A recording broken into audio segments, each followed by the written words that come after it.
It is the most powerful weapon in the world. Once you put away your phones and your computers and all that we have nowadays, yeah, it's great. We're up to date. But your brain is the only thing you have when you're going through depression, when you're going through hard times, when you're going through death, real life. You can't Google that, man. You're alone. You're alone. You may have a shrink you're going to, you may have a best friend you're going to, but there's 24 hours in the day where you're alone in this brain, and your brain is talking to you in all kinds of ways, and it wants to control you and pull you in these different pockets. If you can't control your own brain and your brain controls you, you got to tell your brain where you want to go and how you want to go and how you want to get there. You got to control it. If not, it's over. What existed for me was, okay, man, how am I going to make this work? And all I knew back then was hard work. The only way anything gets accomplished. That's all I heard back in those days. You gotta work hard. You gotta work hard. I'm not getting I can't get this paragraph. I can't remember what the is in this paragraph to pass this test to get in the military. Read again. Still not getting it. Read again. But if you're not getting it, write it out.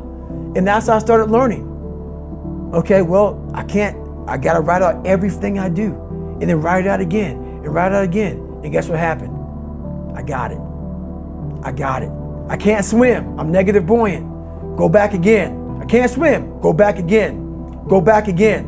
Go back again. I got it. I realized if I keep going back and going back and going back until the just becomes, your mind will say, okay, we're gonna figure it out. Because he is not going to stop. It's not like I'm gonna try one more time. No, it's just like alarm clock goes off, boop, we're going back. I can't read right, we're going back. I gave myself no way out, and my mind realized that. They said, okay, we're gonna adapt and overcome now. Like a lot of people say, trying hard. Your mind knows, man. It knows this guy's bull. Me, man, this guy's lying. There's no truth behind it. When I was in Navy SEAL training, people go, how were you there for 18 months? The program was only 6 months long. You were in 3 hell weeks in 1 year. No one's ever done that. How did you do that?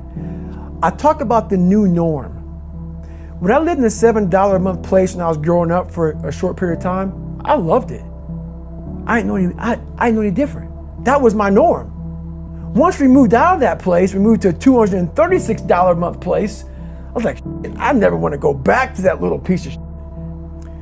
But if you go back to that $7 a month place and you realize this is where I live, this is all I got, your mind says, roger that, this is home. So when I was going through Navy SEAL training for 18 months and going back through all the hard parts over and over again, I told myself after the first time, I knew it was gonna be a long journey there. My body was breaking down. It was just how it was going on. I said, you know what? This is my new norm. So my mind said, it's like going to work. Like you go to work, you put your suit and tie on. I go into suffering every day.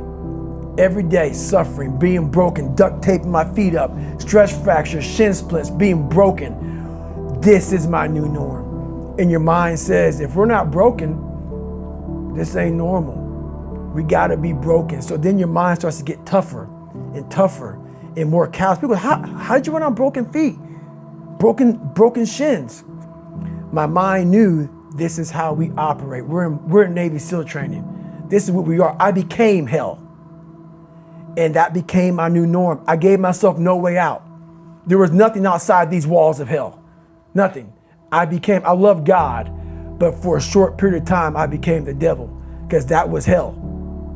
I became the boss, the owner, the CEO of Navy SEAL training. That was my mindset. And that's how you get through things. You immerse yourself in wherever it is, and you become that. You become that and give yourself no way out. When I was 297 pounds and I was fat as hell trying to be a Navy SEAL, the scariest thing in the world to me, even to this day, was that could have been the rest of my life. I thought then I was trying hard. That's the scariest thing in the world. I thought then 297 pound, working for Ecolab, spraying for cockroaches, making $1,000 a month. I thought that was me at my 100% potential. Come to find out, a few years later, I wasn't anywhere near that. 106 pounds less, graduated Navy SEAL training, went on to do all these other things. Looking back on that, that was me trying hard. That's why people gotta understand, what is in us, we have no idea until we start trying hard. And I mean really trying hard, where you're obsessed with, hey, this is my new norm. My new norm is that, wow, this isn't always fun. It's not always meant to be fun. And that's when you know you're trying hard. People hear my story and think this guy is sadistic. I realized how the brain works. I figured out how the brain works. I'm a scared kid, and that's what gives me so much power. I had no foundation, and I built this off of just researching the mind. The feeling you get is basically invincibility.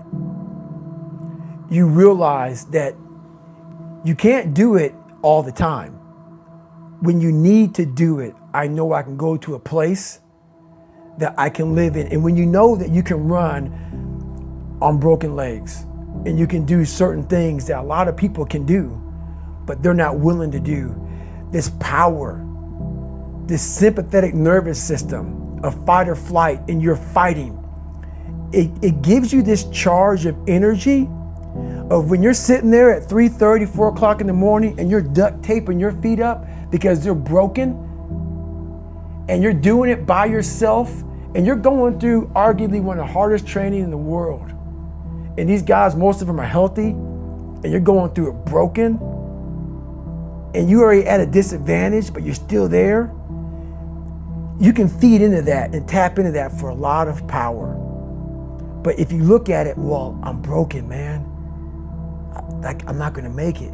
But if you look at it as, man, I'm broken and I'm still here, and I'm fighting, and I'm gonna find a way to get through this because I have no other place to go. It gives you a lot of power. When things start to suck really, really bad, my brain and a lot of people's brain, they don't go to your dad beating you up. Your brain says, we gotta get the out of here. This is miserable. So anger goes away a lot of times when you're suffering, because your brain just says, we gotta run, we gotta go. So that anger is not popping up saying, oh, I wanna show them, I wanna show those people. No, there has to be a much deeper, when I say deeper, it has to be down to mineral soil. It has to be down to that nice mineral soil where nothing can burn. You can't burn dirt. So it has to be down that low, that literally is something in you that's at the core of your soul. But you don't find it unless you spend a lot of time with what you want to be in life. I can't give that to you. Right. You can't give it to somebody. When you find your true passion in life, and my passion for me was like, oh, I want to be, I don't give a Navy SEALs, Army, I don't give a shit.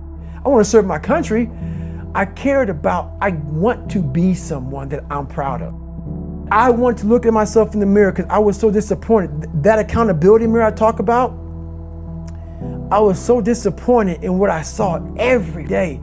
I wanted everybody to love David Goggins. And a lot of people did. I didn't love myself. But I knew a lot of us want to find peace first. So people say, man, you always talk about this suffering and pain and I'm at peace right now because I went through that. Right? You don't find peace first. If you do, Merry Christmas. More power to you. More power to you.